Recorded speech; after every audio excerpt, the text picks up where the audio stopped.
To the introduction.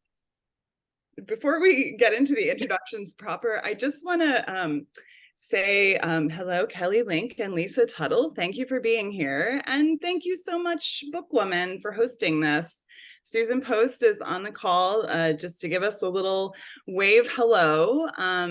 She is Austin's feminist bookstore and has been for 50 years almost. So thank you so much, Susan, for everything you've done for the community. And y'all, we're going to have the buy links, and you can get all the books on ebookwoman.com for this event. She's got paperbacks of White Cat, Black Dog, which are not even out until next week. So get them while they're super hot. And she's got, of course, My Death by the fabulous Lisa Tuttle, which we're celebrating today. So yeah, Susan. So anyway, Amy, I'm so pleased that you have continued to collaborate with BookWoman. You were a staunch supporter before, during, and after the pandemic, and that's continuing. And it makes me so happy. And I hope we can continue to do things like this in the future. And I just want to thank Kelly and Lisa as well for agreeing to do this. And I'm ecstatic. I can't wait. And so I'm not going to say anymore, but please, you can buy books at ebookwoman.com through the event there. There's direct links, or you can just type the names in. And also Bookshop if you're already signed into Bookshop, you can buy the same books there, or come into BookWoman. If you haven't been to BookWoman in a long time, we have big stacks of these books, and we'd like to get them out into the hot hands of Austin. So Amy, it's your turn again. I'm done. All right. Great. Thank you so much. All right. Usually I never read bios from a page, but I'm so nervous today. I'm just going to do it. You'll be fine. I've got to introduce these guys first. I'm going to start with Kelly Link, our conversant today, and then we'll go into Lisa Tuttle, and I think she's going to do a little bit of a reading for us before the conversation. Super excited about that. So Kelly Link is the highly acclaimed author of several award-winning fantasy and slipstream short story collections, including her most recent, White Cat, Black Dog. She's the winner of 3 Nebula Awards, a Hugo, and a MacArthur Genius Grant, among other honors. She's also the co-founder and editor of the wonderful Small Beer Press, which, if you're not familiar with, they have so many wonderful titles, many carried by BookWoman. And she's co-edited anthologies with her husband, Gavin J. Grant. Her eagerly awaited debut novel, Book of Love, is forthcoming from Penguin Random House next year in 2024. So watch BookWoman for that too. And this most recent collection has just been released in paperback, so we're really excited about that. And just can't wait to have her in conversation with the fabulous Lisa Tuttle, who everyone is joining us from Scotland, where it is already nearly midnight. So I just cannot tell you how special that is and how lucky we are and grateful that she's kind of making a virtual appearance for us. We'd love to see her in person someday, but Lisa Tuttle's 40-year career has earned her a just reputation as one of the greatest living authors of weird fiction and horror. She won the John W. Campbell Award for Best New Writer in 1974, when she was, I believe, living in Austin at the time. Yeah. Yes. She was ours for a while. She co-authored her first book, Windhaven, with George R.R. Martin, and has since published a plethora of award-winning haunting horror and science fiction stories and novels, including many of the stories gathered in her most recent collection, Writing the Nightmare, which also came out this month from Valancourt Books. So please snag that as well if you get a chance. Some of those stories have won the British Science Fiction Award, the International Horror Guild Award, and many other honors. And finally, My Death, which was nominated for a World Fantasy Award in 2005, has been reissued as an NYRB Classic. And I did get to write the introduction, which is why I'm get to be here today. She lives with her husband in Torinturk, Scotland, where she's been for several decades now. And just to say a little tiny word about My Death before we launch into the reading, which I'm really excited about. My Death is an incredibly special book. I'm so glad it's the one that NYRB Classics chose to print. It's a tiny little novella that deals with themes of grief, of the erasure of women's writing, and of a rich literary lineage and legacy of female authorship. And all of this, as well as being a chilling little gothic with a folk horror twist. So it's really incredibly special. And it got a review this past Sunday in the New York Times by the art critic Lauren Elkin. And I just wanted to share just a little snippet from that review, because maybe it's because I encountered My Death for the first time during the pandemic, during a horribly difficult time with a lot of grief in it. But these words toward the end of the review really resonated with me. Delicious and short, with not a word wasted, My Death asks much bigger questions than its size would suggest. Why are we predestined to love certain writers? What is the personal algorithm of affinity? How do we keep our creativity and curiosity alive in the face of loss and hardship? In the end, My Death is not about death at all, but about life after catastrophe. How art revives us, and how writers live on in their readers. So thanks. I'll turn it over to you, Lisa. Thank you. Well, I'll do a reading first, because that's a sort of a way. Now, where did I put my glasses? Right. Yes, the bit I'm going to read, actually, Amy had suggested it, and I suddenly thought, oh, yes, it's almost like a little short story within the novel. So hopefully it doesn't give away too much as well. I think I need a little more light. Yeah. Okay. It's about halfway through the book, but I don't think I need to explain too much. I didn't sleep well that night. I rarely do away from home. I had brief, disturbing dreams. The one that frightened me most, making me wake with a gasp and a pounding heart, was about my death. That's a title. I dreamed that when I got home and took the picture out to look at it, I found it was just an ordinary watercolor sketch of island, sea, and sky, no more unusual or accomplished than one of my own. I don't know why that should have been so terrifying, especially considering how upsetting I'd found the hidden picture. But when I woke, heart pounding like a drum, it was impossible to put it out of my mind. I had to get up and look at the picture again to be sure I hadn't imagined the whole thing. At first sight, it was an island, but as I waited, staring through sleep-blurred eyes, the outlines underwent the same subtle shift I'd seen before, and I was looking down at a woman lying with her legs splayed open. This time, the sight was not so disturbing, maybe because I'd been expecting it, maybe because this time I was alone, half asleep, naked myself, and feeling a certain amount of indignant, sisterly support for a fellow writer who'd practically been written out of history. I put the picture away, oddly comforted, and went back to bed, reflecting on the oddness of dreams. In the jumbled, fragmented memories I carry from my childhood, there are probably nearly as many dreams as images from waking life. I thought of one that might have been my earliest remembered nightmare. I was probably about 4 years old. I don't think I'd started school yet, when I woke up screaming. The image I retained of the dream, the thing that had frightened me so, was an ugly, clown-like doll made of soft, red and cream-colored rubber.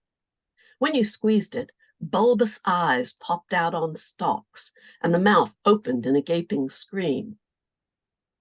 As I recall it now, it was disturbingly ugly, not really an appropriate toy for a very young child. But it had been mine when I was younger, at least until I'd bitten its nose off, at which point it had been taken away from me. At the time when I had the dream, I hadn't seen it for a year or more.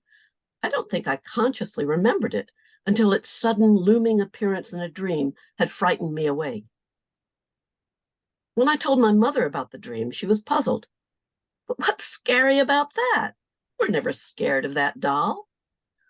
I shook my head, meaning that the doll I'd owned and barely remembered had never scared me. But it was very scary, I said, meaning that the appearance of it in my dream had been terrifying. My mother looked at me, baffled. But it's not scary, she said gently.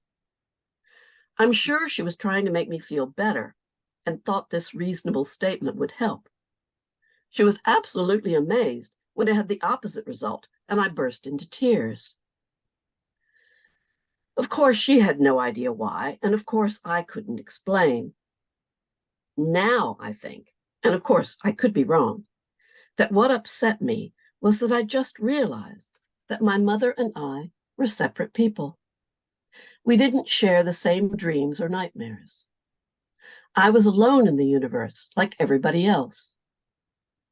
In some confused way, that was what the doll had been telling me. Once it had loved me enough to let me eat its nose. Now it would wake me up screaming. Thank you so much, Lisa.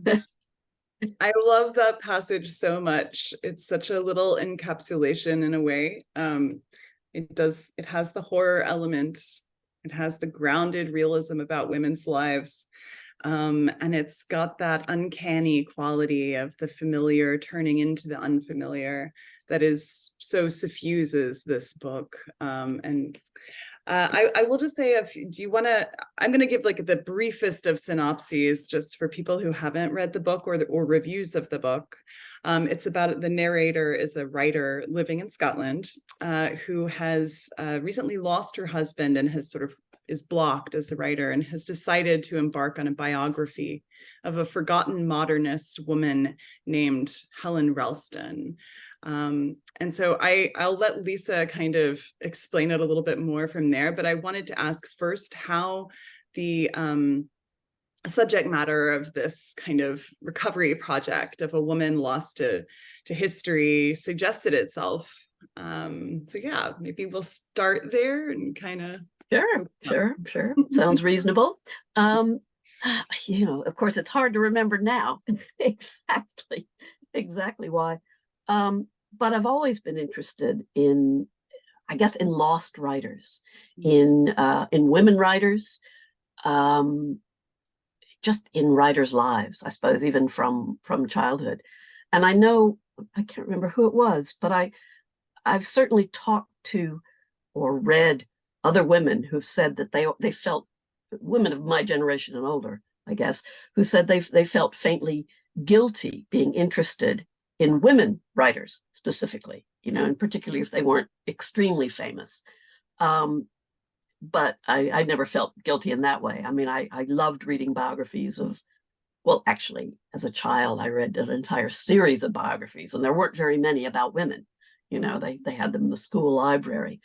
So of course, if there was one, Louisa May Alcott, great, it's, but I guess just the idea of, I think Virago Books was founded out of that same sort of impulse to find women writers who had been around in the past, who were read, and then they sort of dropped out of sight. Their books no longer published. It happens to men too as well. All you have to do is find an old book that has like a book from the 20s or from the 1890s or the 1900s that has a list of other publications at the back. And you go down and you're going, okay, I've heard of the first two, but who are all these other writers? They just, and there's something, it's very, it's a note of realism, I suppose, in, realizing that whether or not you want to be remembered, that these things are, you never know. It's sort of the luck of the draw. Books are ephemeral in a way. You know, they're meant to be lasting. And women, I don't know if it's women in particular who are often assumed to be writing about their own lives when they write fiction, or whether men run into that in the same way. But I don't know. And again, it's, I know a lot of women painters. I mean, if you think of like Frida Kahlo or Gwen John, a lot of their paintings are of themselves. Now, sometimes that's because you're broke. I mean, a painter, maybe she couldn't afford to pay, a model. It's easier to just kind of look at herself and paint herself. But again, I think there's a kind of expectation around women artists that what they're going to be doing is coming out of themselves. It's about themselves. And I don't know how the book came about or the story came about. I think I thought it was going to be a short story at first, but it just it grew a bit. And it's just a subject, I suppose, that always interests me. I'm always reading biographies of, still reading biographies of women writers. So Helen Ralston, the writer in the book, is based on a specific, inspired by maybe a specific writer, right? Well, really by two writers. One is HD, who I give her an epigraph from her right at the beginning, which I think it's wonderful. Actually, it's from a poem of hers, and you did find it. Yes, it says, "Why must I write? You would not care for this, but she, capital She, draws the veil aside, unbinds my eyes, commands, write or die." Anyway, so I just think that's great. And so I was sort of, and the other person is Laura Riding Jackson, anyway, who was, for a time, she was Robert Graves' muse. She was a poet, and she was also, I guess, an essayist, a critic, someone who had some very strange ideas. I mean, I think she was probably mad, really, and she doesn't sound like an easy person to have lived with or to have known. But there was something just very interesting about the first time I read something about her and Robert Graves, that she threw herself out of a window. That is something that gets carried over to the fictional Helen Ralston. So and somewhere, as you mentioned in the introduction, I'm convinced. Well, now I'm starting to be less convinced, but I believed that when I did read a biography of Laura Riding. I'd already read a biography of Graves. That was the other thing. In the past, you wanted to know about women writers, women artists, you had to read the biographies of men who had been in their lives. And that, fortunately, isn't such a problem anymore. So Laura Riding eventually got her own biography. I got the library to order it for me. And I thought that at one point in the book, that it told a story that when she and Graves went to Majorca, they were on the boat, and that she looked at the island as they approached it, and she said, "I have seen my death." And that she didn't actually mean she was going to die there, but that it was something sort of more spiritual. However, when I wanted to quote it, and when I came to look for it, I had to check the book out from the library again. I didn't completely read the book, but I looked at the index, and I skimmed it, and I looked at reread every chapter that seemed likely to have it. I looked in, I think I no longer have it, but I also had a biography of Graves, and I went looking through that, could not find it.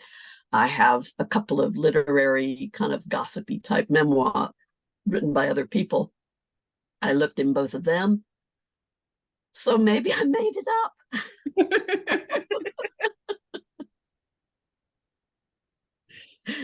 But it's amazing. I mean, it feels like the kind of thing you would dream, because especially the detail about my death not really meaning my death, being some Yeah. kind of coded thing. I love that. Kelly, had you ever heard of Laura writing? Yes. I think I probably read a lot of the same biographies in the school library because there was not necessarily tons to read after you read all the fiction, but I did really enjoy them. And yes, you're right, there were no biographies. There were very few biographies, except for, Florence Nightingale and a couple of Yes. other people. But yes, I have not read Laura writing, but I knew that story. And I think I realized at a much too late point, I think, that just because somebody was no longer in print, it did not mean that their books were not good. It was just that books fall out of print. Yes. Like for a time, Barbara Cummins, lots of people. And so the other day I was going through my shelves because I'm pretty sure that I have some Laura writing on a shelf. And so I'm gonna locate it and pull it out. But that in the thing that she may have said, there's a real uncanniness to that. The fact that you remember it and it may or not have been there. But also, that's true of biographies in general. That often, if you are reading a biography, there's some very nice detail, and you think, well, this is a life that has been made into a story. And so, is it the way that it's on the page? Was this thing actually said, or is this a memory, which may or may not have happened? That to me always feels very slippery, even when what you're reading is purportedly drawn from somebody's life. That there's some slippage there. And I also really love the fact that we construct sort of our ideas of people from stories and biographies. And so you remember a piece of this book and you remember something maybe that they wrote themselves. And so from all of that, you sort of build this person in your mind. Yes, it's funny. It strikes me because, Lisa, you were just talking about how women are always asked whether they're writing about themselves, or it's assumed that they're writing about themselves. Oh. I kind of think everyone's writing about themselves, actually, women and men. Yeah. But it's funny for me. I mean, your books, often, I mean, I think that one of the things that pulled me in to your books at one early point was realizing with excitement that you must have been from Texas, because even though I could see you lived in Scotland, but you kept dropping these little hints and there's one in My Death too, a couple, I think. And you use, some autobiographical, details. I recognize now that I've obsessively read your whole I recognize them. And I absolutely began to construct a picture of you and your, as this author character in my head when I was reading all of these books. And this is a book that is literally about that in a way. There's a way in which it's, so this narrator goes to write this biography of Helen Ralston, and then some uncanny resonances begin to appear. And the deeper she gets into her sort of literary investigation of Ralston, the more it feels as if somehow the book is a loop that's just tighter, narrowing and getting tighter and tighter. And by the end, I every time I have reread it, which is now a lot, I think I'm not going to feel it this time because I already know how it goes. And I just feel this vertigo coming over me in the last part of the book. It's really quite incredible. So I guess to turn this into a question, I guess I'm just interested in this question of writing about the self, drawing from your life, and how it might or might not play into my death and I suppose your other work. And I have a broader question that I can ask both of you in a second, but I want Lisa to kind of talk a little bit about that first, in my death. Okay, I'm not, what you mean? It's hard to not spoil things. So we don't want to spoil the book. This is a work of fiction. However, no, I often feel, I mean, and I think I do often feel that I write, that a lot of what I write is autobiographical, but not strictly speaking. It has little. Sometimes it's a very specific thing. I'll have, like, I remember for some reason what came to mind was at one point, the first time I was living in Austin, and it was a furnished apartment, and there was the most hideous lamp. It was like a cowboy boot, and I put that in a book. But and then but also sometimes it's like the I don't know what you'd call it, the kind of path of a life, like my novel, The Pillow Friend, traces the same course of my life. And actually, I've probably written a lot of other things that do that too, sort of starting off in Houston, and winding up then in London and then in Scotland. So, I don't know. And for a long time, being an expat, being a kind of alien, in another country, there was a time when I really thought, am I ever going to write anything except about people who are about Americans, or particularly an American woman who is living in Britain? Because the longer I was away from America, and specifically Texas, the harder it was for me to write about contemporary Austin, because Austin now is so different than it was when I lived there. I was there in the 70s, and although I did keep coming back throughout the 80s and the 90s and the first 10 years of this century, I haven't been back. When was I last there? I don't know, 2015, maybe 2014. I can't remember. So I don't go back every year anymore, as I did for quite a while. But it does seem rather limiting to have to just always have a character be like me. And they're not all. But I do tend to make them American, I suppose. Most of my characters, unless it's just in a short story. I'm trying to do it a little differently what I'm writing at the moment, but we'll see how that works out. I'll probably end up making it sort of two women. I'll probably end up making one of them came from America when she was in her 20s or something. Well, it worked for Henry James, Yeah. About Americans, expats seems to have worked fine for him. And I do feel like those crossings and migrations and, exile kind of plays such a big role in your work and into the strangeness of your work. But I want to circle back to the thing about the details and what they do in your work that I find so magnetic and sort of seductive, because of their specificity, maybe, or because of that like reality effect they have. They really build a kind of grounding for these speculative and weird fictions you write. That is it feels so real. The women that often women that are navigating these spaces feel like someone you could know, or even like yourself, and so when we start to like peel away from reality in these stories, it is truly unsettling, because we've been so thoroughly, enmeshed in detail.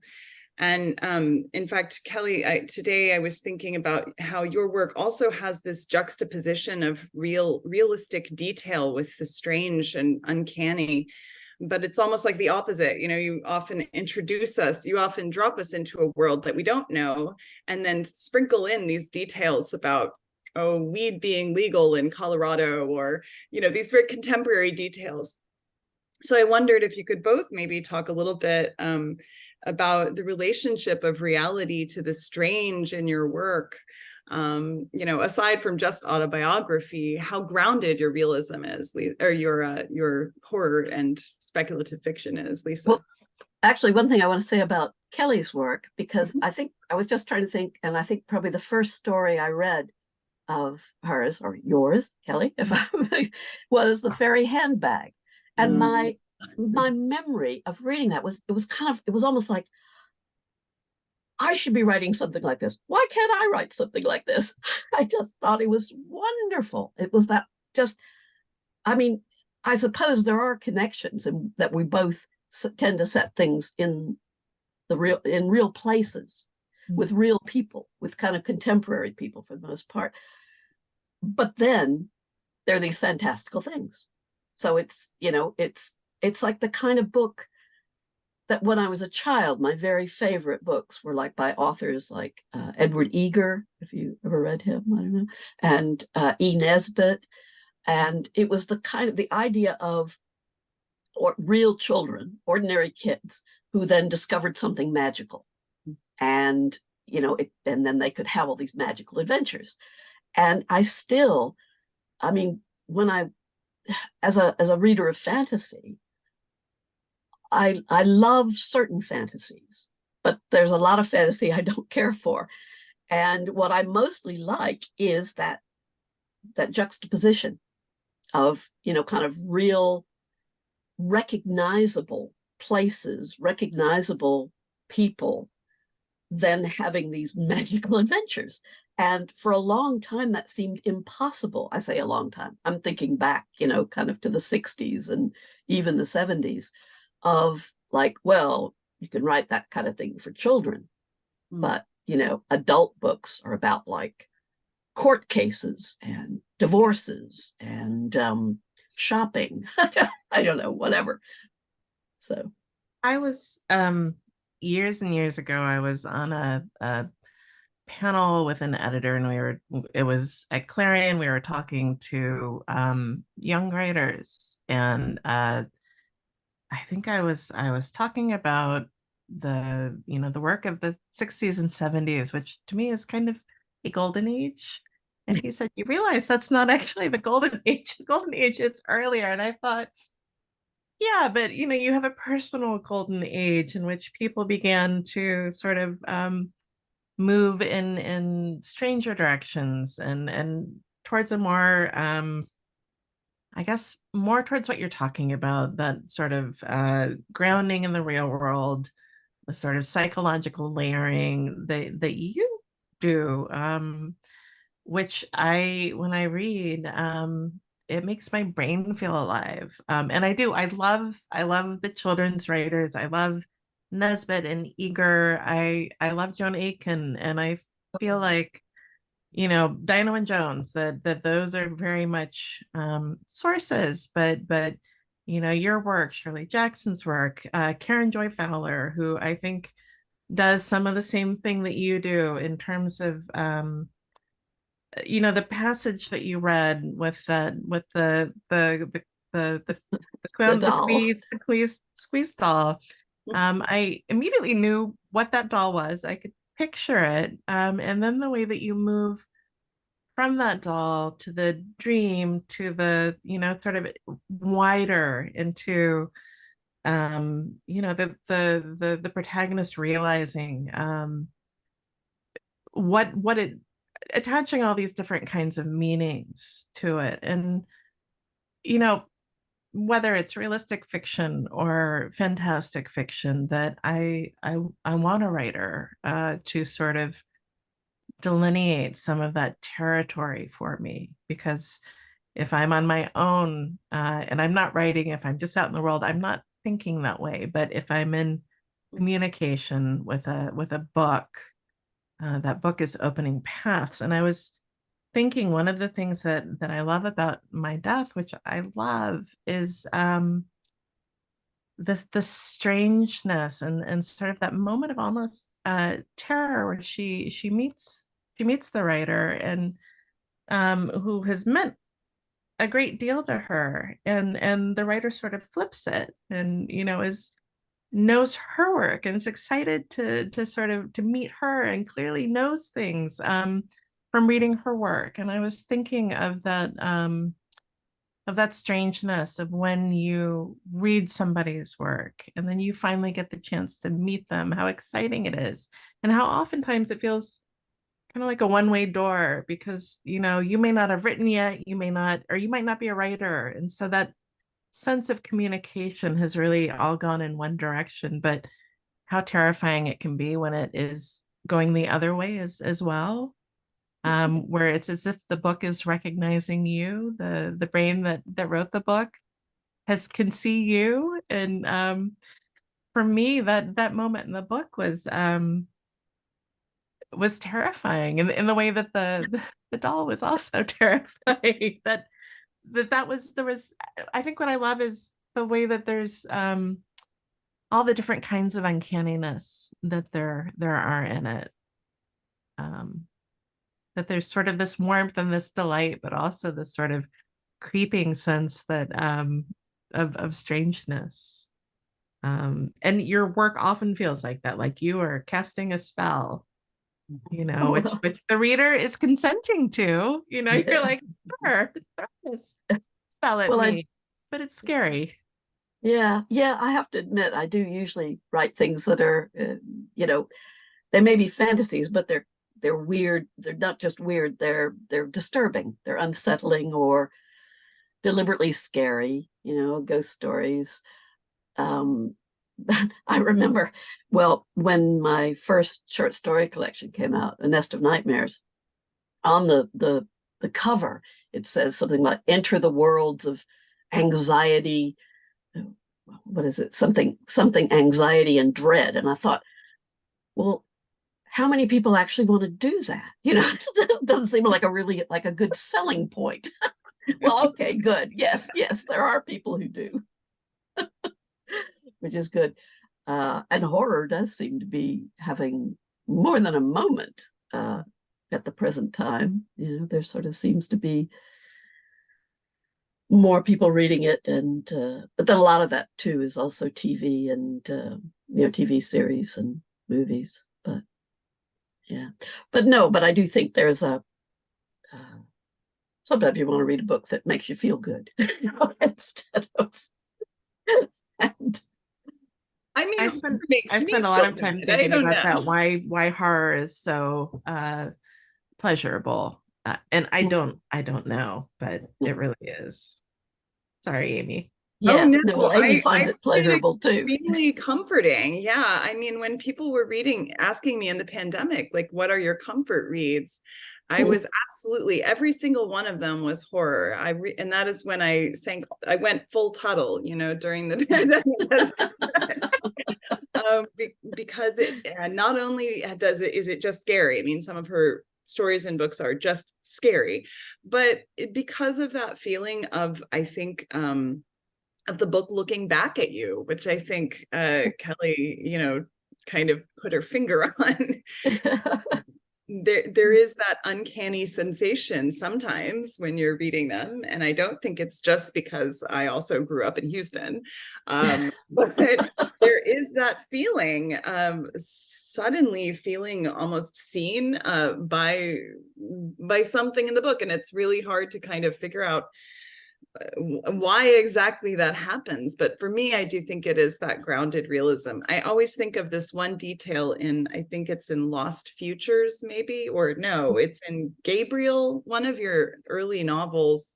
And there's a supernatural story going on that's scary and eerie, but also the protagonist is in New Orleans, and she's got a new job opening a new gym.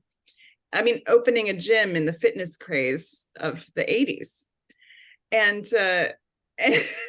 I don't know why I love that so much, but there's so many moments in that story. She just has to have this kind of crummy job. She's not very good at it. She doesn't care that much about it, but it's there giving you this hyper sense of realism. Like, that just feels so real that I'm tempted to ask if you ever had that job.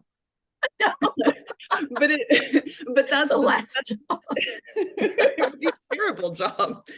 But in fact, it's a doorway also for showing us what you often do in your stories, which is what it's like to be a woman in the world in, you know, the 70s, the 80s, the 90s, the 2000s, which, you know, I think we've kind of talked before about how your books don't seem to be pronouncing themselves as feminist texts or coming out with an ideology of any kind. And yet, by recording these instances, like this woman getting kind of her male, the person she's managing isn't like respecting her because she's a woman and he's a man. Just these like little details of the way women's lives are that just feel like they're recorded faithfully.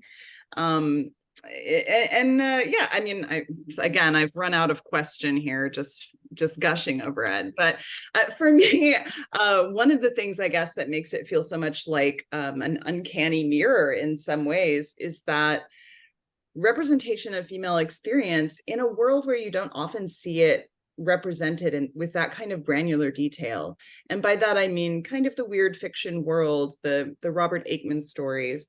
I mean, yes, and Shirley Jackson, who's just been, you know, obviously had this huge renaissance in the past like 10 years.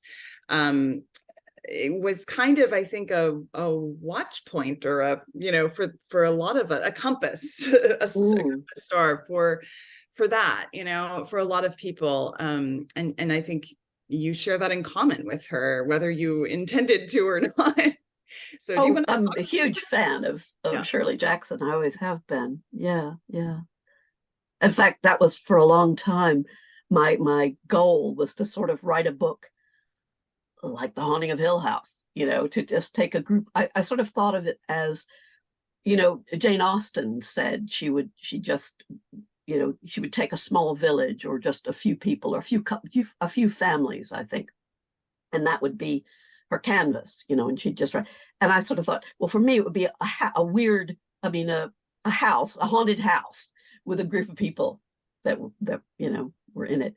And I did start such a novel a couple of times, but I guess Familiar Spirit is probably the closest to it. And yeah, so, yeah. But I mean, yes, I don't want to just write about the kind of, you know, the monster or the which is why I've never written a bestseller. But I'm just as interested, I guess, in a way of just kind of depicting and setting the ordinary life against the things you think, how can this be happening? Or this can't happen. But I also think it sort of draws on feelings. I mean, this is what I feel about kind of that life is more than just, you know, the stuff that's going on outside. And people have fears and fantasies. And just sometimes when people talk about, like, do you believe in ghosts or whatever, I think, well, you know, people see ghosts, people experience them. It's not really a question of, you know, it's like when people say, do you believe in UFOs? Well, there obviously are unidentified flying objects. I mean, I'm not going to tell you, I don't know what they are. I don't think it's a matter of belief, you know, where you say they are, you know, aliens from another planet, or you say ghosts are the spirits of the departed. It's probably rather more complicated than that, but interesting, you know. And what's interesting is how people react, how it makes them feel. And I mean, just what I just read. I mean, when I think about my childhood, I do remember some of my dreams and nightmares and fantasies, you know, as strongly as I do about things that actually happened. And of course, as far as what actually happened, my sister and I often have completely different memories of, you know, of something that, yes, it did happen, but it didn't happen like that. You know, I'm remembering it one way, she's remembering it another. So. And I guess I now don't mind that. I've had the same thing with my sister. I've gone and spent time with a childhood friend that I haven't seen in decades. And there are those moments where one of you will say, do you remember something? And either the other says no, or maybe you lie and you say yes, but you don't. Yeah. But you can Yeah. picture it when they say it. You think, well, it may, sure, maybe.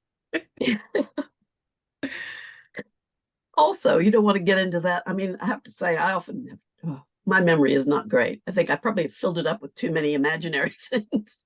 But where, someone will say, oh, and you remember we did such and such? And I think, well, I don't want to get, if I say no, it's going to be, oh, come on, you must, Then we're going to have a little argument about why I can't possibly have forgotten it. So it's maybe easier to go, oh, yeah. Yeah. Well, it strikes me that I was just thinking about the Neil Gaiman introduction to You're Writing the Nightmares, Lisa, where he talks about fear and desire being the same thing, this quote that you have. Maybe you can tell us the origin story of that, but of that quote. But I think in both of your works also, and Lisa, especially yours, desire and, sort of female desire, but just human longing, sometimes sexual, sometimes for ambition or art, is just so really tightly woven into all of your work. And it's another thing that makes it feel very human. And I think, Kelly too, I was just rereading Prince Hat, which is one of Prince Hat Underground, which is from your most recent collection, and thinking that your stories too feel so driven. They're desire quests in some way, very often, whether for a person or for an elsewhere. So yeah, I'm just wondering, Lisa, if you feel that that's a conscious part of your work, this, because I think it's something that resonates a lot with readers. Well, I think I mean, the reason I had that quote, why I put it up on my bulletin board and had it there for years, it was, I think Robert Aikman used it as a epigraph or whatever for one of his, there are only two subjects that the serious mind can entertain or whatever, and it's sex or death, or love or death. It was Yeats, wasn't it? I think.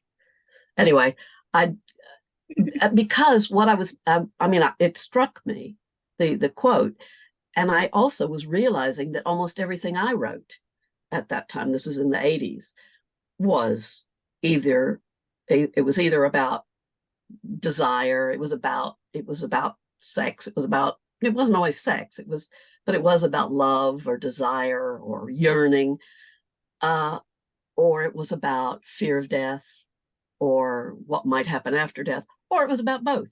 It was ghosts and lovers. I mean, I called one collection because, more often than not, that's what the story would be about. About death and about love, or one or the other. Well, Familiar Spirit, just in case anyone hasn't read it, is actually one of the best all-time breakup novels I've ever read. Kelly, have you read Familiar Spirit? Is that a Valancourt edition? Yes, it's now? one Yes. of the Valancourt reissues. Yeah. I am really grateful to Valancourt. Your books, they're publishing a lot of stuff in translation. I will circle back, but we started a bookstore just before the pandemic started, and it's been okay. It's in a town that really wanted to keep a bookstore. We took it over, but there's so many good bookstores in our area in Western Mass that we realized that, and our space is very small, that we could focus, that we didn't have to carry everything, because there are other bookstores that have everything, but we could really build up the horror section. And so I have taken enormous pleasure in ordering from Valancourt. Sort of twice a year I get to do a big Valancourt order, and we're selling so much that I think I'm going to do a third one before Christmas. So I think it has been years. I know that we just got a bunch of these back in, and so I will go. Sometimes I'm not fast enough, so the books come in and I think, well, I'll set one of those aside, but really I should let other people get first shot, and then a couple of weeks later it's gone, which is great. It means we just have to keep on ordering more. But it is, it's sort of great to have both this, but also the Valancourt editions, and that we have a very nice Lisa Tuttle section now. Oh, great. Yeah. I wish I had the cover of Nest of Nightmares to show to the camera. I actually lent that book out like chronically, and then I have to buy it again. Oh, she's getting it. Good. I will get it. Incredible, this Find Valancourt issue. The This cover is the you on it. this is the Valancourt reissue, but it's the Yeah. same cover. Yes, it's the original cover, which I remember a friend of mine, well, the writer Gwyneth Jones, was pregnant at the time this book came out. And I think I either gave her a copy or she bought a copy. And she said, but she had to hide it when her mother-in-law visited because her mother-in-law would have thought that if you're reading that, you're going to have a miscarriage, you know. I mean, it was and it is a pretty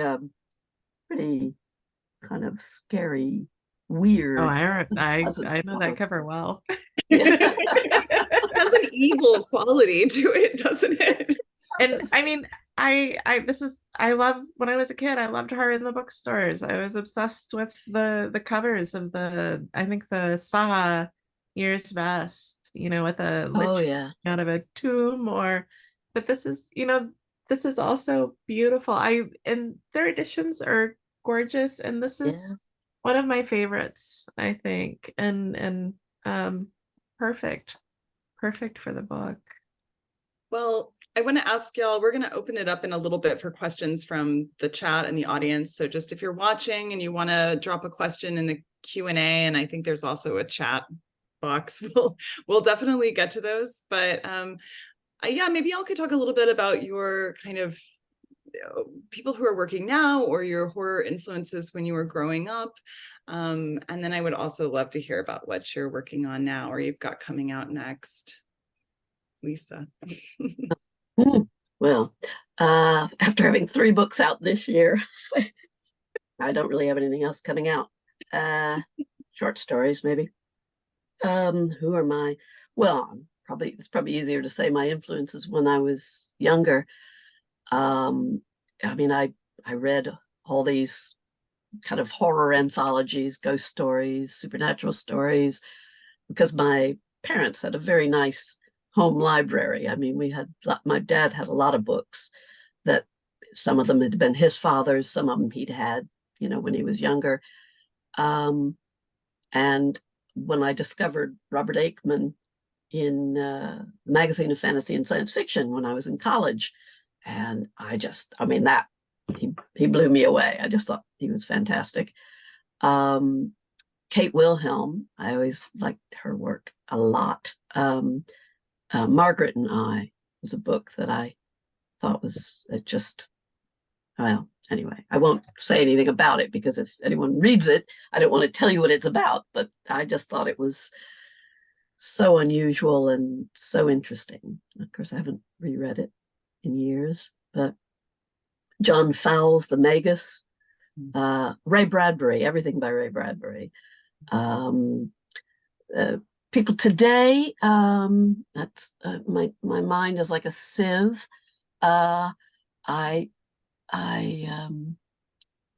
Kelly Link and Mariana Enriquez and Carmen Maria Machado. And I'm just trying to look. I've got a lot. These are mainly books I haven't read. This question is so cruel. It really puts people, every time it puts people on the spot. I should just not. Yeah.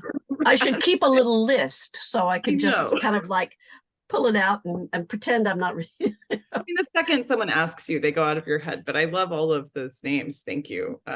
Mariana Enriquez is one of my favorites, especially.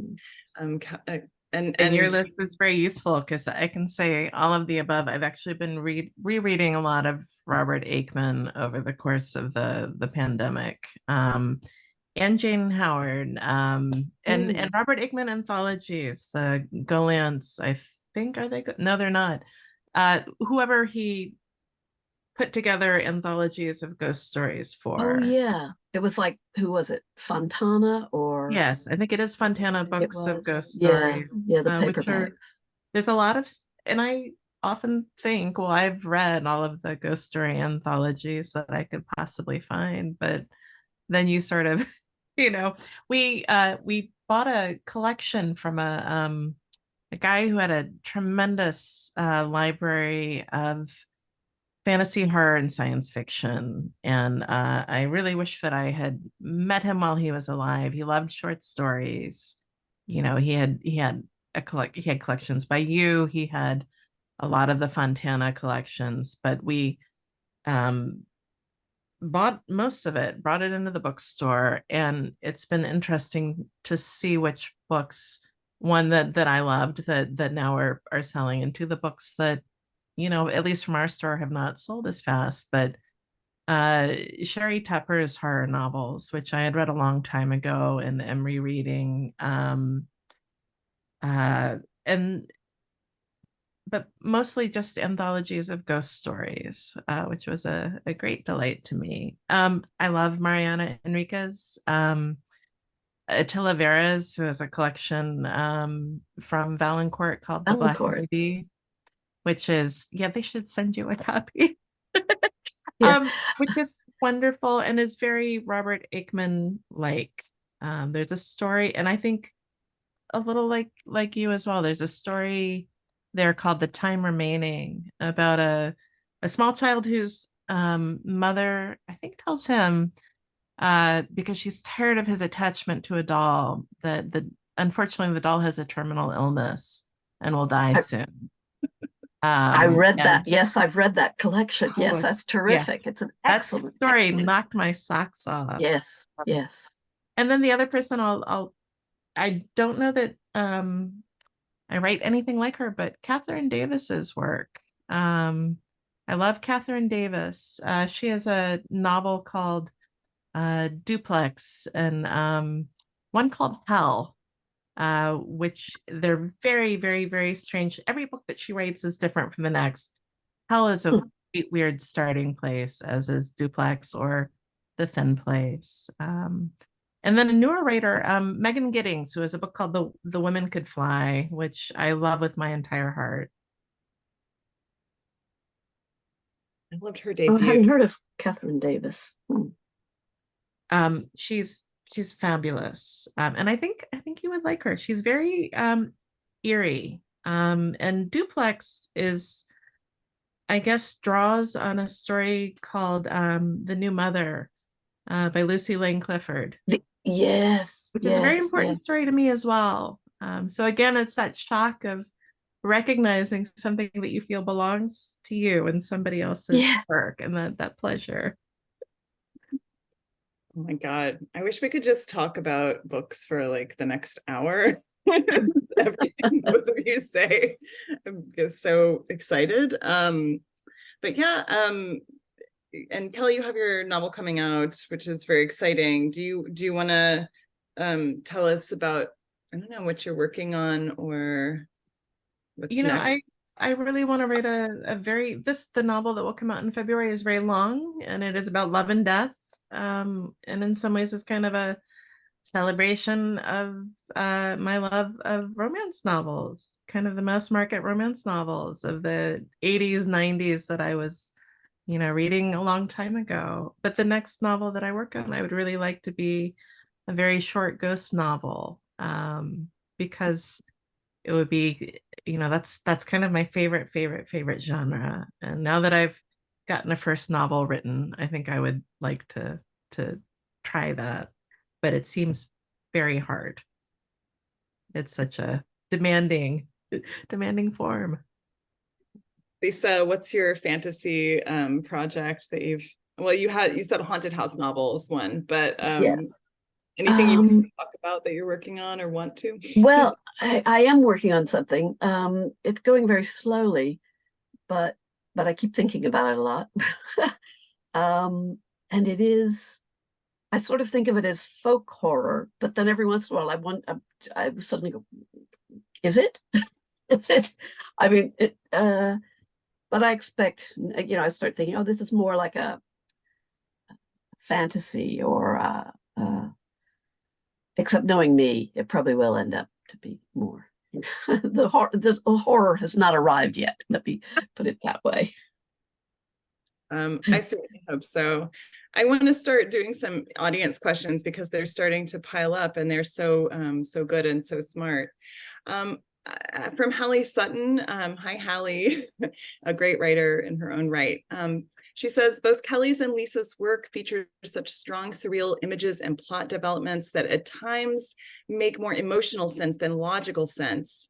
And she asks if you have any craft tricks for how you do this, and does it come organically, or how does it work for you?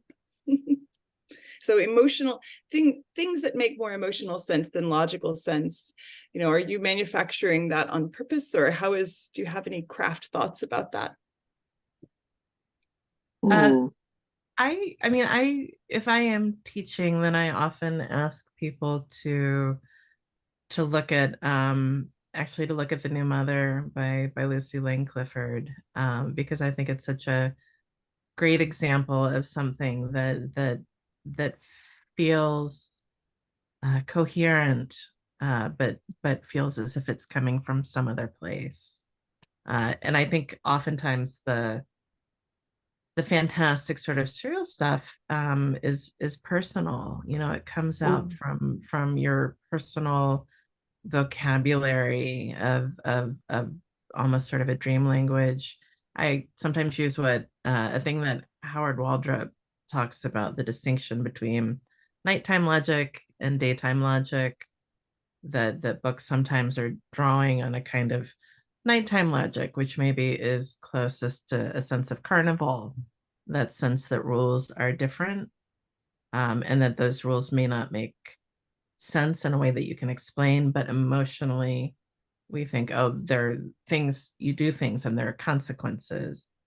So they're out of time, from the way that rules work in daylight hours. There's also, I think, a sense that I think this is something that Ted Hughes said to Sylvia Plath about finding your myth. You know, that there are certain kind of myths or a fairy tale or whatever, but that resonate with you.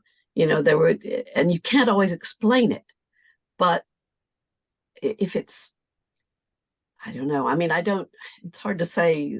I would say look at a myth or a fairy tale or maybe a painting, maybe a surrealist painting or something. And if there is an image that kind of really speaks to you, then maybe try and use that in some way. You know, in fact, I wasn't going to say this. I wasn't going to reveal this, but the dream in that I just read earlier, that actually was a dream I did have as a child, and I did have a doll, and I did bite its nose off. But in fact, I have a feeling it wasn't really meant as a child's toy, that it was some kind of a joke object or something, but I can't really remember it that well. But I definitely bit its nose off, and then it was taken away from me. Because, you end up swallowing it. And I did have a dream, but I don't think it was about that toy, but it was a dream where something that wasn't frightening. I woke up terrified, but trying to explain it, it made no sense at all. You know, it was like, I mean, everybody thinks clowns are scary now, but, it was something like that, like, some friendly clown on TV or something. And he didn't even look threatening.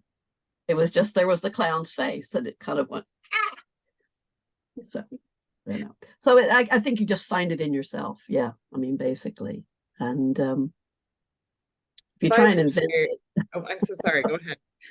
No, I was just going to say, if you just try and invent something because it seems like it ought to be scary or it ought to be moving, how well is that going to work? But of course, there's always the risk that something that you find scary or deeply emotionally moving is not going to do the same thing for your reader. I don't know. I feel like if you're scared when you write it, maybe I'm just superstitious this way, but I feel like it comes through.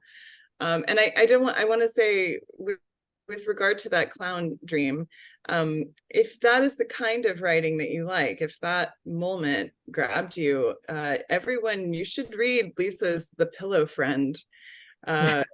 It is an extraordinary work that has a lot of that kind of feeling to it.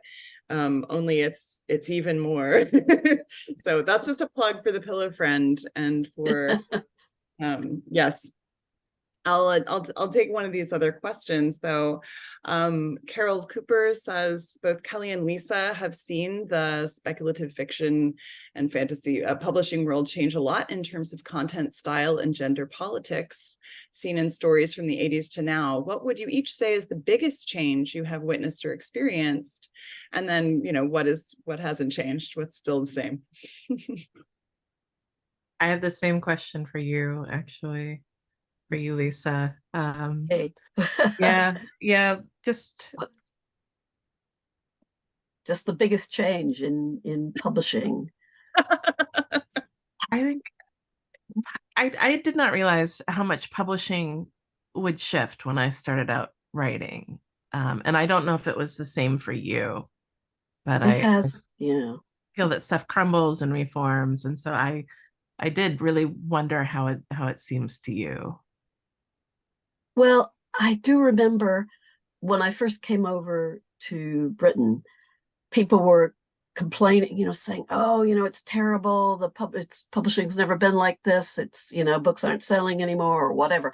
And then, but people who'd been around for a while were going, oh, this just happened. You know, people say that all the time. It's always a bad time, you know, or thinking about the big horror boom that didn't last very long. Well, it wasn't too surprising, really. It was just kind of people piling on and, you know, publishing anything that could have a sort of scary cover.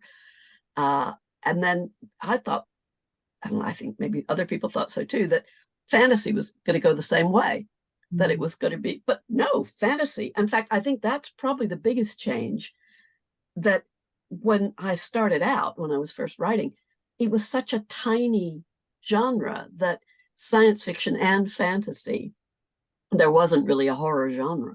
There was science fiction and fantasy, and it was all just referred to as science fiction usually, or as SF, and it was a genre. And then you started getting a few books that could get onto bestseller lists, and you started, you know, it started gradually, and then there was Stephen King and things. But now I feel like genre has won. You know, it's like most, I mean, books that are supposed, you know, whether they're meant to be serious books that are going to last, you know, for decades, or whether they're supposed to be just fun, more often than not, they've got elements of the fantastic, or they're set in the future, or they're a dystopia, or they're, you know, fantasy epic, or, you know, but I mean, it just seems it's everywhere. And there's so much being published too, that it seems impossible to keep up with all the really good writers that you want to keep up with.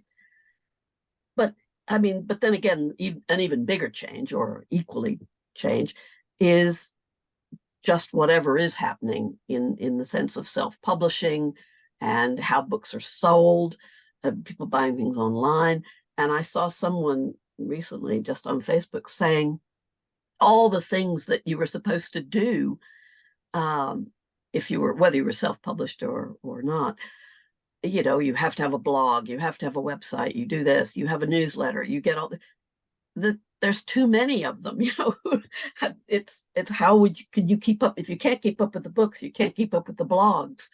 And it does sort of, I mean, it's incredible. I mean, I just think there's so much going on, but how many people can actually make money from it, or how writers can find, I mean, more and more it seems like fiction writing, unless you're very, very lucky, becomes like being a poet, you know, which is, you can do it, you can find an audience, but you will have to have a job or some other means of support, you know. Even being a journalist is not not particularly, the way newspapers have gone and everything's online and it's content. And now we've got AI. So I don't know. I have no idea. I mean, when people, I think if I was starting out today, I mean, even 10 years ago, I could say, well, if I was starting out today, I would get a really good web page and I would do this and I'd do that. But now I think, well, I don't know. I don't know what I'd do. I'd try and find a good job. I think. I think the change that I mourn is still a very old one, which is the warehousing law that sort of killed off mass markets, which meant it was no longer, this is late 80s, early 90s. There was a hardware warehousing law that meant that all businesses could be taxed on their inventory that wasn't selling. And what that meant for publishers had stockpiled mass markets. And when this law came into effect, what it meant instead was it was much cheaper to pulp books.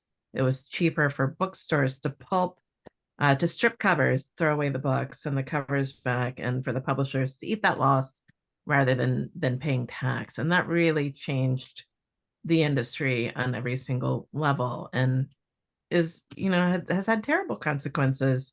I think and I think the thing that astonishes me now is writing is precarious. When I went through Clarion in the 90s, one of our instructors sort of gave us a long, very useful talk on the career of the mid-list writer. Somebody, you were not going to be a bestseller, but you would be able to make a living if you wrote a certain number of books. And that was no longer true, I think, by the time that I was beginning to publish.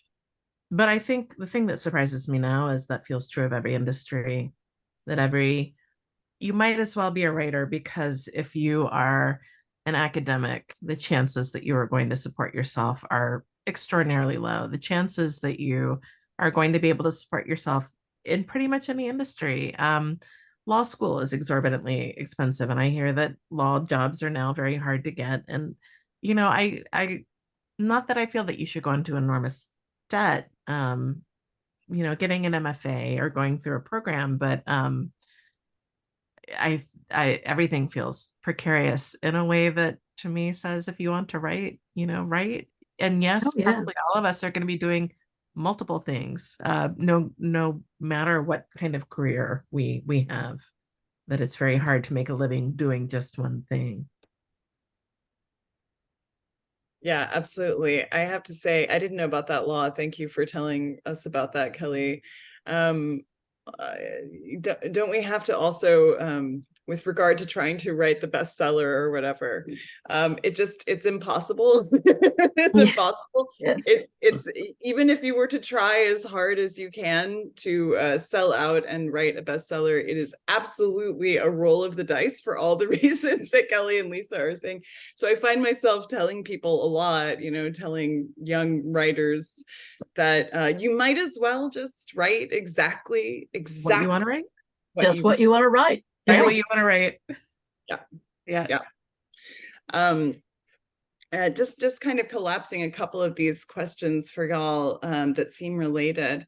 One person, Cora, says, I've loved your work since high school English when the teacher made them read Replacements, an amazing and very frequently anthologized short story. Go find it. So good. And also, I wish I had your English teacher, Cora. She says she's curious about the intersection of metafiction, like this kind of, which I think My Death definitely counts, I think, as this sort of postmodern or metafiction, with horror as genres. And then another reader, Lyndon, asks about being feminist writers who move between horror, sci-fi, and fantasy, and if those specifically speak to the female experience for you. Maybe those questions have nothing to do with each other, but I'm thinking about how y'all, the writing at the, we'll say, Lisa, how does your kind of horror background play into this metafiction? Do you find yourself using metafictional kind of conceits a lot in your work? And then maybe y'all can also just talk a little bit about I mean, this recent boom in horror has been a lot driven by women. I think that we haven't said that yet, but it has by women and marginalized authors of all kinds. So, maybe we can think about whether horror, like what horror has to offer as a genre to speak specifically to those kinds of experiences. So that's actually 2 questions, sorry. But Lisa, you want to start with the metafiction one? If it interests the metafiction, yeah. I enjoy reading metafiction. I'm not sure that I write it that often. I can sort of see. Isn't metafiction more like, oh, I don't know. Now my brain is going. I'm not quite sure how I define metafiction. There was a time when I thought I knew. Just sort of being, I mean, because is it like kind of, isn't it one of those things where you're kind of telling people, oh, this is a fiction? Well, you're reading it. Attention, the way My Death calls attention to itself as fiction because of being about stories and the way that stories are nested, really in both of your works. I think they're constantly calling attention. I mean, in this work and in many of Kelly's works, calling attention to themselves as stories. So, I mean, maybe that's a little bit what we're talking about. I'm not sure. Well, in Kelly's latest, in the Black Dog, what is it? Black Dog, White Cat, or White Cat, Black Dog? It's because it's taking on fairy tales quite directly, and either rewriting them or using them to do something else. Yeah, I know, and I guess, I don't know. I guess maybe it's sort of metafiction in that I'm kind of playing around with the idea of I'm wanting you to believe in these completely invented writers and artists, and by using things like, oh yes, Carmen Khalil, published this when she started up Virago, and just kind of using real bookshops, real publishers, and having this painting in the National Gallery in Edinburgh, but then that's fairly. I mean, if you're going to write a story set in the real world, you can't change. You don't make up every single. Well, some people do, I guess, but instead you'll probably just say, I watched it on CNN, or I picked up a copy of the Washington Post, or rather than invent names. I'm not sure if that is metafiction. I think it just goes back to my wanting to use real details, and to make it seem quite real. But of course it's a fiction, and nobody's going to imagine they're reading, an actual biography. But that would be fun. But it has been done. I think, was it Julian Barnes or Ian McEwan or William Boyd who wrote a completely fictional biography of an artist, and didn't let on until after it was published. But I don't know. Sorry, I can't say too much about metafiction. That seems interesting. I just was thinking about how there is something uncanny maybe about the quality of metafiction itself. Whenever we're have our attention called to the fact that we're reading, again, it's like that form of direct address. In Kelly and your stories, are often narrator turns to the reader and says, well, this is not a story about this. This is a story about that. And so that is one of those moments. Again, I don't know that it qualifies particularly as metafiction by the strictest definition, but I do feel like there can be this frisson of the uncanny in those moments. Or the reader, I married him. Yeah, right. Direct address. Maybe it's just direct address. I don't know. I don't know, Kelly. You take over. I don't think about metafiction a great deal, but I do think a great deal about how fiction is either explicitly or not an invitation to the reader to collaborate in a project, and that there is a and I don't mean this in the derogatory sense. There's the aspect of a game to it, that there's a kind of play that's happening between the writer and themselves as they sort of figure out something that they want to do, but you're extending that invitation to play to the reader. And so metafiction often feels, as I pull this out of my ass, it often feels like a sort of explicit invitation, or a signaling to the reader that there is, that this is, I mean, you're both borrowing authority by sort of pulling in details from the real world and acknowledging those, but also you're acknowledging that something is not real. And I think that there is something there with science fiction and fantasy where the fantastic elements that you put into the story, there is a you know, what I like is the fantastic is always a story element. It's not something that somebody has actually encountered out in the world.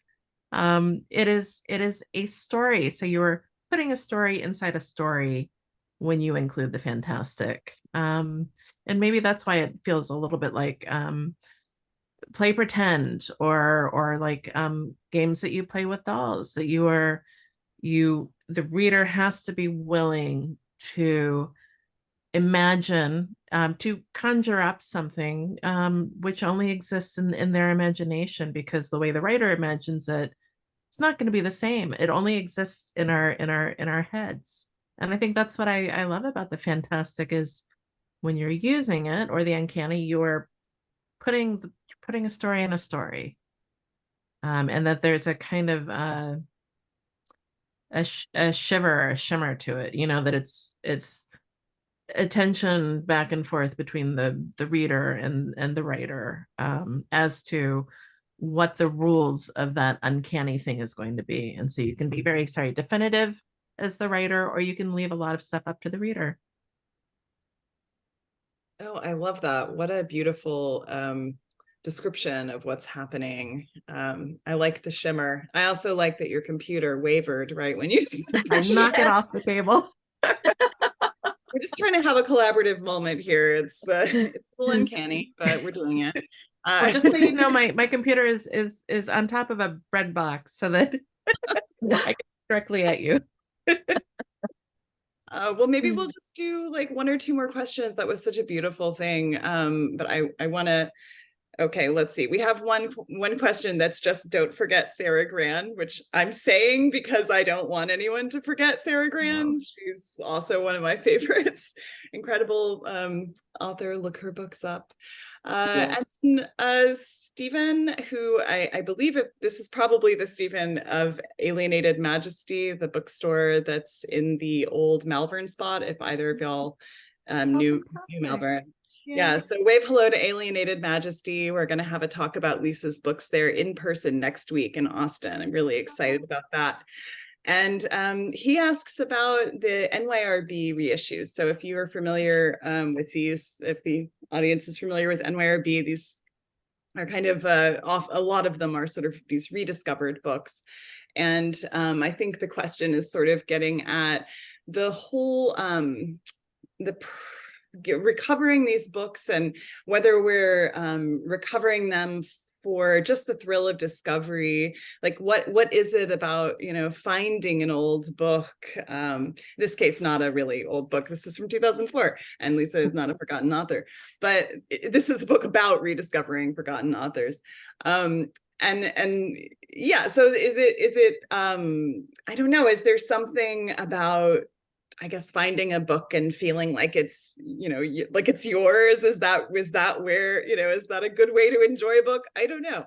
I think we all three, though, really, just from this conversation and others we've had, Lisa, we all love that feeling of finding a forgotten book. It feels like there's like a tingle there. So maybe like you could just talk about that a little bit.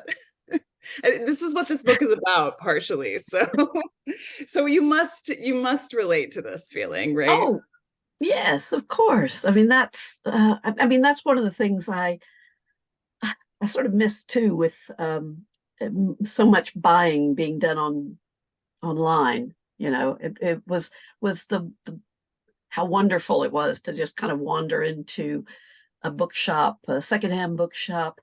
And also in a time before everybody knew exactly how rare a particular book was, and so they're asking a huge amount of money for it. Whether it's collectible or not, it's just if it's rare. So the prices. But anyway, that's getting me off onto a different rant.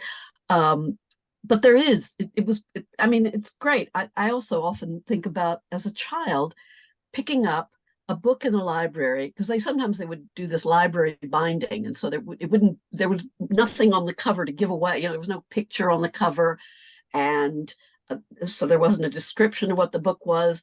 I mean, that's how I read 1984. I mean, I just saw this book and I read the first line and oh, the clock was striking 13. That sounds good. And I don't know, and Dune as well. I read Dune. At first I thought it was set in Arabia, I mean, I thought it was on Earth, and then, oh, sandworms. Oh, what is this? So, and that seems almost impossible nowadays, to how do you come upon a book that is completely new to you and you haven't heard anything about it? And actually, one way is, of course, is when there's reprints. It's a book that's been out of print for 20 years or 40 years or whatever, or you come across an old book without a dust jacket in a secondhand shop and you just think, oh, never heard of this author. You just open it up, you read a page, you immediately want to read more. I love that. It's I mean, I cannot remember a time. I mean, I know I couldn't read before I went to school, but it's hard to have any real memories before that. And I just loved reading right from the beginning, and the excitement of books. And even wherever you found them, it was great. Even going into a library where we were in a different town and I couldn't check out the books, I still wanted to go in and look. So it's just, you feel it or you don't. It's. I have to also plug this book because there's a short story in it, Aikman homage in a way, that is actually it's called The Book That Finds You. And it is in fact about that exact experience. And it's really wonderful. It's one of my favorites. Yeah, another Valancourt reissue. So yeah, I was going to ask you for the book you found that you were most excited about, if there was a book you found that way. I do think you told us. Well, there's quite a few. Discovery. To not know what Dune is about when you pick it up is amazing. Yeah. Kelly, do you have any stories of having picked up a book, not having any idea, in a used bookstore or something, a discovery?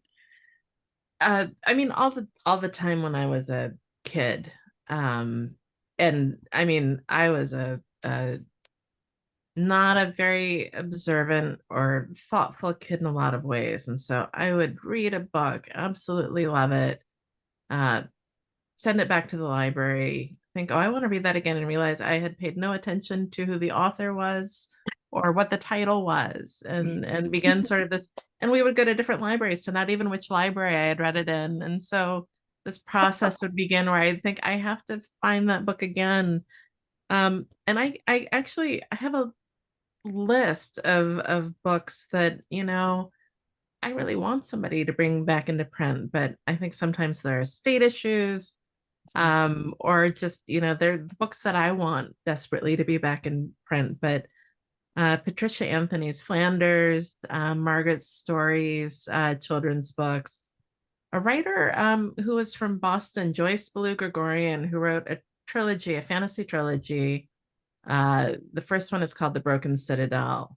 And, I bought a lot of mass market paperbacks, and I still have the memory of buying that first book and loving it. And I did actually for a while try and figure out how to bring that book back into print, but the rights are very, very complicated. But I will say, when I went to Boston and got a job in a secondhand bookstore, that at some point we got a bunch of used books through. It was a used bookstore, and there was a copy of The Broken Citadel came through, and it was signed, and she had died very young, but her family had lived in Boston and had a carpet store. They had which I always thought, oh, I'll go to the carpet store one day, but that was really, when you work in a used bookstore there, especially when books are coming, there is that shock where you think, I want that book. Like this book is not, you're not going to see it on the shelf at other bookstores. And so you grab it. And then for that book to come through, which was already a book that I loved, and to open it and to see her name there was really a shock. Well, obviously, I'm pretty enamored of this particular exercise because, again, Lisa, I'll show you. Lisa's, I was tracking down all her works that hadn't been published in the States when I got very into her, and My Death I got in this little edition. I believe it's actually signed and numbered. With the introduction by Thomas Tessier, and it did feel so magical in that way. And in fact, the only other time I felt quite so strongly about finding a book is when I found the Molly Keene's Good Behavior, and I really didn't have any idea what it was, and I found it in a used bookstore, and based on the cover, I bought it, and I bought a couple other. Someone had clearly gifted a whole bunch of Molly Keene books, and I just kind of grabbed the Viragos, but this one was not even a Virago. It was older than that. And I came home and read it, and somehow or other, years later, I ended up, bullying Sarah Kramer at NYRB into putting it out. And that is how I became mad with power. And,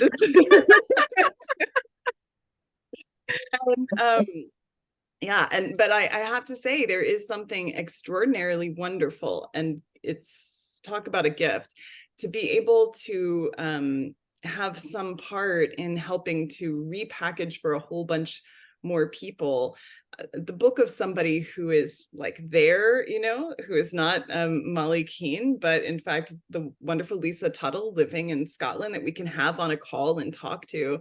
It really is a kind of magic, really extraordinary. And thanks pandemic, I guess, for making Zoom calls even a thing. Zoom events. All right, I think we're probably kind of heading into the home stretch here. If anyone else has got a burning question, Lisa, I don't know if you've seen this, but there's a really nice note in the Q&A for you from someone who interviewed you 25 years ago, Jane Gapin, and who also knows Laura Riding, her work. So I don't see a big question in there. She's asking about the feeling of alienation and being an outsider. Because she wrote an academic book on mid-1800s expatriate American women.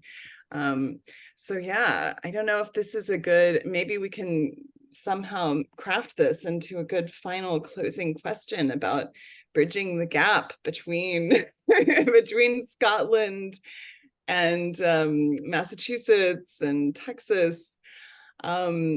Yeah, maybe we can just ask a little bit about displacement and whether your works give you, in a sense, some sense of, by expressing this outsiderdom and alienation, whether that can actually create a feeling of being held or sort of being part of something new or creating something new, this elsewhere that you write about, that isn't here or there. That's my best attempt. I don't know. Talk about whatever you want, Lisa. Don't pay me any money. I do think talk about whatever I want. I think, being an outsider, it's kind of, I think it's very good for a writer, just because it makes you maybe notice things that other people take for granted, or I don't know, but I suppose you could take that attitude anyway, even if you live in a, you're where you've always been, and just to try to look at it from a different perspective, or kind of just, turn things on their head a bit. I don't know. I think my mind is starting to go. It's past midnight where Lisa is. Pal. have to Hal, I let her think. go to sleep. I think it's very Oh, useful Dave, to, I to think be I can't think wrong-footed by anymore. things. You know, I think What? I don't, you know, I think that it is to feel in some way like you are a liminal being, you know, maybe in a place that feels normal to other people or they are accustomed to is really useful for a writer. But I also Yeah. think it is just possible to make yourself into a person, or maybe you become a person who is wrong-footed or surprised in some way by things that other people are not surprised by. And that is a very useful quality if you want to write, to allow yourself to feel as if things are strange. You know, I absolutely think that is a kind of place that you can learn to inhabit, even if you have lived in a place your entire life. And honestly, if you live in a place long enough, take Austin, eventually you will be wrong-footed because the place has changed so much around you that Yeah. you will feel as if you were existing in a slightly different Austin from people who are newer there. Yeah, absolutely. And your own past is also a different country, right? So you can always, I mean, there's a different person living inside of all of us who is ourselves from 10, 20, 30 years ago. And that is an unexplored country that is always there for, I think, for writers if we tend to return to it. Yeah. We tend to return to it. Okay, well, I do really want to let Lisa get to sleep, and I just thank you guys so much. Thank you everyone who showed up. We're getting some nice notes and thank yous in the comments and Q&A. Again, a huge shout out to BookWoman. I have to urge everyone, please go to eBookWoman and buy, you know, all of these books. And if you've already bought them, buy them again and send Buy them again. Give them to your friends. Please, your friends are going to love them. Especially creep them out, especially someone you don't want to get you sleep tonight. And yeah, thank you, BookWoman, for setting this up. Vanessa, I have to say, and Audrey at BookWoman, as well as Susan, have done wonders. And NYRB Classics, and most of all, the fabulous Kelly, Link, and Lisa Tuttle. Thank you for being here. I wish we could just talk all night. Well, thank you. I've enjoyed it. I wish I could stay up all night and keep talking. Thank you very much. This was fabulous and really an honor to get to be a part of it. Thank you. All right. Well, I hope we can do it all again sometime. Y'all come to Texas Book Festival, okay? We'll see you later. Thanks, everyone. Night, y'all. Bye.